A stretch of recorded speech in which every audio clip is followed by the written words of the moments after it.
ಹೇಳುವುದರಲ್ಲಿ Yediyurappa mini Modi ಅಂತ ಮಾಜಿ CM Siddaramaiah ಹೇಳಿಕೆಗೆ ಸಂಸದೆ ಶೋಭಾ ಕರಂದ್ಲಾಜೆ ಕಿಡಿಕಾರಿದ್ದಾರೆ. ಉಡುಪಿಯಲ್ಲಿ ಮಾಧ್ಯಮದವರೊಂದಿಗೆ ಮಾತನಾಡಿದ ಅವರು, ಸಿದ್ದರಾಮಯ್ಯ ಸಿಎಂ ಆಗಿದ್ದಾಗ ಹೇಗೆ ಆಡಳಿತ ಮಾಡಿದ್ದಾರೆ ನೋಡಿದ್ದೇವೆ. ಕೋಮುಗಳನ್ನು ಒಡೆದು ಆಳುವ ನೀತಿ ಮಾಡಿದ್ರು. ಜಾತಿಯನ್ನ ಒಡೆಯುವ ನೀತಿ ಮಾಡಿದ್ರು. ಅಭಿವೃದ್ಧಿಗಿಂತ ಹೆಚ್ಚಾಗಿ ಜಾತಿ ಒಡೆಯುವುದರಲ್ಲಿ ಮಗ್ನರಾಗಿದ್ರು. ನರೇಂದ್ರ ಮೋದಿ ಕೊಟ್ಟ ಅಕ್ಕಿ ಗೋಧಿ ಬಳಕೆ ಮಾಡಿಕೊಂಡಿದ್ರು. ನಾನೇ ಅನ್ನಭಾಗ್ಯ ಯೋಜನೆ ಕೊಟ್ಟೆ ಎಂದು ಸುಳ್ಳು ಹೇಳಿದ್ರು. ಸುಳ್ಳು ಹೇಳುವುದರಲ್ಲಿ ಯಾರಾದರೂ ನಿಪುಣರು ಇದ್ರೆ ಅದು ಕಾಂಗ್ರೆಸ್ನವರು ಅಂತ ಕಿಡಿಕಾರಿದ್ರು. ಕೆಲಸಕ್ಕಿಂತ ಹೆಚ್ಚಾಗಿ ಜಾತಿ ಒಡೆಯೋದ್ರಲ್ಲಿ ಅವರು ಮಗ್ನರಾಗಿದ್ರು. ಯಾವುದೇ ಅಭಿವೃದ್ಧಿ ಕೆಲಸವನ್ನು ಮಾಡಿಲ್ಲ. ನರೇಂದ್ರ ಮೋದಿ ಅವರು ಕೊಟ್ಟಂಥ ಅಕ್ಕಿಯನ್ನು ಗೋಧಿಯನ್ನು ಬಳಕೆ ಮಾಡಿಕೊಂಡು ಅನ್ನಭಾಗ್ಯ ನಾನು ಕೊಟ್ಟೆ ಅನ್ನುವಂಥ ಸುಳ್ಳು ಹೇಳಿದರು. ಸುಳ್ಳು ಹೇಳೋದ್ರಲ್ಲಿ ಯಾರಾದರೂ ನಿಪುಣರಿದ್ದರೆ ಅದು ಕಾಂಗ್ರೆಸ್ಸಿನವರು. ಕಾಂಗ್ರೆಸ್ಸಿನ ಚಾಳಿ ಅದು. ಈ ದೇಶದಲ್ಲಿ ಯಾವುದೇ ಅಭಿವೃದ್ಧಿ ಕೆಲಸವನ್ನು ಮಾಡದೆ ನಿರಂತರವಾಗಿ ಕೇವಲ ಗಾಂಧಿ ಕುಟುಂಬದ ಹೆಸರಿನಲ್ಲಿ ಅವರು ಮತವನ್ನು ಪಡೆದು ಈ ರಾಜ್ಯ ಮತ್ತು ದೇಶವನ್ನು ಹಾಳು ಮಾಡಿದ್ದಾರೆ.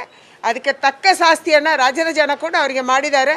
ಸಿದ್ದರಾಮಯ್ಯನವರಿಗೆ ಕಾಂಗ್ರೆಸ್ಸಲ್ಲಿ ಇರ್ಬೋದು ಅಥವಾ ಬರುವಂಥ ದಿನದಲ್ಲಿ ಯಾವುದೇ ಭವಿಷ್ಯ ಇಲ್ಲ ಮತ್ತು ಅವರ ಮಾತಿಗೆ ಯಾರೂ ಬೆಲೆ ಕೊಡೋದಿಲ್ಲ. ಯಾವುದೇ ವಿಚಾರವನ್ನು ಗೊತ್ತಿದ್ರೂ ಕೂಡ ಅವರು ಅದನ್ನು ಬಹಿರಂಗಪಡಿಸಬೇಕು. ಬುಟ್ಟಿಯಲ್ಲಿ ಹಾವಿದೆ ಅಂತ ಹೆದರಿಸೋದಲ್ಲ. ಆ ಹಾವನ್ನು ಬಿಡಿ. ಡಿ ಕೆ ಶಿವಕುಮಾರ್ ಅವರೇ, ನಿಮಗೇನು ಗೊತ್ತಿದೆ? ಅಂದರೆ ನಿಮ್ಮದು ಷಡ್ಯಂತ್ರ ಇದೆಯಾ ಇದರ ಹಿಂದೆ? ನೀವೇನಾದರೂ ಷಡ್ಯಂತ್ರ ಮಾಡಿದ್ದೀರಾ ನಮ್ಮ ನಾಯಕರ ವಿರುದ್ಧ? ಇದನ್ನು ನೀವು ಸ್ಪಷ್ಟ ಮಾಡಬೇಕು. ಯಾವ ಹಾವನ್ನು ಬಿಡ್ತೀರಿ ಅಂತ. ಸಿದ್ದರಾಮಯ್ಯನವರಿಗೆ ಕಾಂಗ್ರೆಸ್ ಅಥವಾ ಬೇರೆಲ್ಲೂ ಭವಿಷ್ಯವಿಲ್ಲ. ಸಿದ್ದರಾಮಯ್ಯ ಮಾತಿಗೆ ಯಾರೂ ಬೆಲೆ ಕೊಡುವುದಿಲ್ಲ ಎಂದರು. ಇನ್ನು ಸಿಎಂ ರಾಜಕೀಯ ಕಾರ್ಯದರ್ಶಿ ಸಂತೋಷ್ ಆತ್ಮಹತ್ಯೆ ಯತ್ನ ವಿಚಾರದ ಡಿಕೆಶಿ ಅವರ ಹೇಳಿಕೆಗೆ ತಿರುಗೇಟು ನೀಡಿದ ಶೋಭಾ ಕರಂದ್ಲಾಜೆ, ನಿಮಗೆ ಗೊತ್ತಿರುವ ಮಾಹಿತಿ ಮೊದಲು ಬಹಿರಂಗಪಡಿಸಿ ಎಂದು ಹೇಳಿದರು.